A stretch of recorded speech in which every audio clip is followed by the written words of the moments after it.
Everything y'all niggas do, I don't do. I do the other thing. Everything y'all go across the street that way, I'm going up.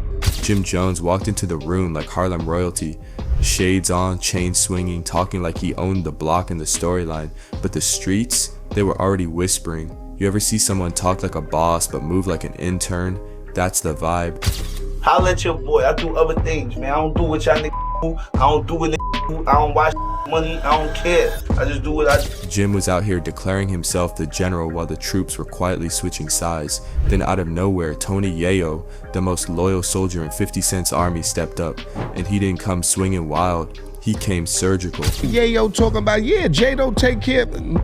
I just came off tour. Right. When have you seen Bleak on tour? I don't need Jay to go on tour. Yo, smoke hard coke, yo, chill.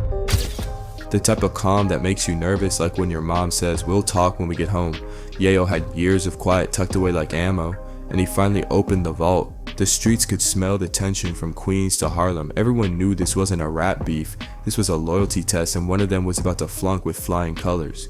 Jim had just finished another podcast talking about how 50 Cent wasn't relevant anymore. He's just a TV guy now. Bold statement from someone whose biggest hits are old enough to rent a car. Jim strutted through interviews like he invented hustle itself. Yo, chill. You look like you need to be taken care of. You look like you need to go to the dentist. You need to look like you need to brush your teeth. You look like you need hygiene. Jay-Z is not a bad guy. Bleak is not a bad guy. No. I'm not saying. But behind that Harlem bravado, fans started piecing together the timeline. Every time Jim's name started fading, suddenly a new beef appeared. Coincidence? Nah, that's marketing with extra seasoning. His interviews weren't conversations, they were mini press runs for his own legend. But legends don't need reminders, and Tony Yayo was about to prove it. When Yayo hit go live, everyone thought he was about to scream. Instead, he was too calm, dangerous calm. He didn't roast, he dissected. You look like you need help. Tell your man 50 send you an ounce or something, yo. You do need you that might help. need That's 2 why- ounces. that's why Paid you in full looking to movie. see- Nigga, I got a G for every bump in your face. Nigga, I promise you that. That's I a promise fact. you that. That's why he worried about... Peon, you broke, nigga. You know See? I got it. Nigga. What's up? Jim used to beg for features, he said, voice steady.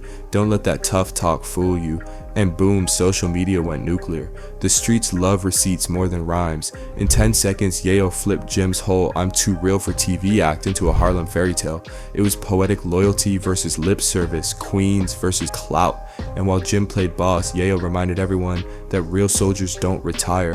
When Jim fired back, it was loud but hollow. He threw every verbal punch he could, clown jokes, money talk, that usual Harlem flair. But the crowd wasn't buying it. You can't out-talk calm truth. Yayo didn't need volume, he had history. Yo, smoke hard coke, Yo, chill. Yo, chill. You look like you need to be taken care of. You look like you need to go to the dentist. You need to look like you need to brush your teeth. You look like you need hygiene. You look like you need help. Tell your man 50 send you an ounce or something. Every insult Jim threw felt like a wild swing in a losing fight.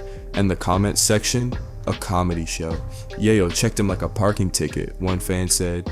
It was over before it started, but the Harlem hustler hadn't realized the crowd already left the building. Here's the plot twist. Yayo didn't just call Jim fake, he called him strategic, the kind of artist who shakes your hand and plans your replacement. According to Yayo, Jim played both sides, friendly with G-Unit one day, slick disses the next. In hip-hop, loyalty isn't a vibe, it's currency. And when you spend it wrong, the streets collect interest, Fans started digging through old interviews, Jim praising 50, calling him a real businessman. Those clips resurfaced like ghosts. The internet doesn't forget, and this time, Harlem's favorite hustler looked like he'd hustled himself. The moment the clip hit Instagram, chaos, blogs lit up, fan pages picked sides, and hip-hop Twitter did what it does best, turn conflict into content. Memes were flying faster than Jim's sunglasses collection. Someone posted, Jim said 50's not relevant, now he's trending because a 50's guy. That's irony so sharp it could cut glass. The internet crowned Yayo before Jim even refreshed his feed, because truth in hip-hop hits harder than any diss track, and when it comes from someone with nothing to prove, it's fatal. This was the deeper sting, the kind that doesn't just bruise ego, it exposes the whole blueprint. Yayo made one thing crystal clear: being real isn't an outfit you can throw on, it's a resume you earn every day. Jim's brand, built on Harlem pride, flashy talk, and stories that sounded like street gospel, but sometimes leaned more toward fiction than fact. He had the theatrics, the jewelry, the Instagram-ready hustle, but in the world of authenticity, theatrics are cheap. Meanwhile, Yayo's life was his credentials. Every move, every loyalty check, every ride or die story was proof. No acting, no gimmicks, no fronting. Fans began noticing the contrast like it was a full HD reveal. One rapper built his reputation on what he says happened. The other built his on what he actually lived. That's not subtle. That's a spotlight on the difference between image and legacy. Jim was flexing designer fits like trophies, while Yayo quietly displayed receipts that no social media filter could touch. Every handshake, every tour, every back alley negotiation, every insider story stacked up to one undeniable truth. Credibility outweighs clout every single time. And let's be honest, in an era where success can be faked, photoshopped, and hashtagged into existence, Yayo's authenticity landed like a heavyweight punch. No Gucci belt, no flashy chain, no viral headline could outshine real street credibility. You can buy style, you can manufacture hype, but you can't Photoshop loyalty. You can't edit years of integrity into a social media post. And when the dust settled, the comparison was unavoidable. One man was a storyteller, the other was history walking, speaking, and proving why the code still matters. That's the kind of sting that doesn't just embarrass, it leaves a permanent mark. As the internet feasted, Jim tried damage control. He posted lifestyle pics, jewelry shots, motivational captions, the usual I'm unbothered packed under every flex. The same man who built his image on toughness was now defending it with hashtags. That's when you know the crown's slipping, when you have to remind people you're the king. Yayo didn't drop a track, didn't drop a diss, he dropped truth and it echoed louder than any beat. While Jim scrambled to spin his way out, posting flashy photos, throwing out captions, and flexing like a man trying to convince the world he still ran Harlem, Yayo was chilling. Calm, confident, unbothered. He wasn't rushing to drop bars, make headlines, or chase views. Instead, he was doing interviews, cracking jokes, laughing at the chaos, all while sticking to the same unwavering point. Loyalty over legacy. In a world where clout is currency and trending topics are treated like gospel, Yayo wasn't here to play the numbers game. He didn't need validation. He didn't need the algorithm. His mission was simple: remind the culture about the code. And that hit harder than any punchline Jim could have delivered. In a rap game overflowing with gimmicks, fake bravado, and Instagram warriors, seeing someone stand firm on principle was like spotting a unicorn. Fans began to realize the stark contrast. While Jim was chasing attention, twisting narratives, and building a persona, Yayo was standing quietly, letting his history, his reputation, and his authenticity speak for him. This wasn't clout chasing, it was culture checking. Every word Yayo dropped landed like a hook in the back of the listener's mind, echoing long after the live stream ended. Loyalty may not trend, but in a game where fame fades faster than a single, it never expires. And that's why, when the smoke cleared, it wasn't Jim's chains, his tours, or his hype. The people remembered it was Yayo's integrity, quiet but indelible. When the dust settled, the scoreboard was crystal clear. Jim Jones, the self-proclaimed Harlem boss, had taken a hit to his credibility that no chain, no diamond-studded watch, no flashy fit could ever cover up. All the designer drip in the world couldn't mask the fact that he had just been publicly outmaneuvered, outclassed, and outsmarted by someone who doesn't even need a spotlight to prove his worth.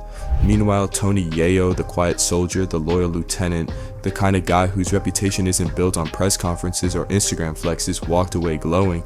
And he didn't even lift a mic. No bars, no heated tweets, no overproduced diss track. Just calm, collected, unshakable truth. That's poetic justice at its finest. In a game obsessed with image, hype, and perception, authenticity still wins. Everyone loves a good showdown, but the real story is who stands firm when the cameras are off and the spotlight fades. Yayo didn't clap back for clout, for trending topics, or to rack up likes. He clapped back for the code, the unspoken rules of loyalty, respect, and consistency that the streets and the culture actually care about. And that's why this wasn't just another celebrity beef to scroll past. This was a masterclass in quiet domination. The streets noticed, fans noticed, even those who usually stayed neutral were nodding in silent approval. The lesson here is brutal but simple. The loudest ones aren't always the realest. Flashy boasts, carefully curated social media personas, and aggressive posturing might get attention in the moment, but they rarely survive scrutiny.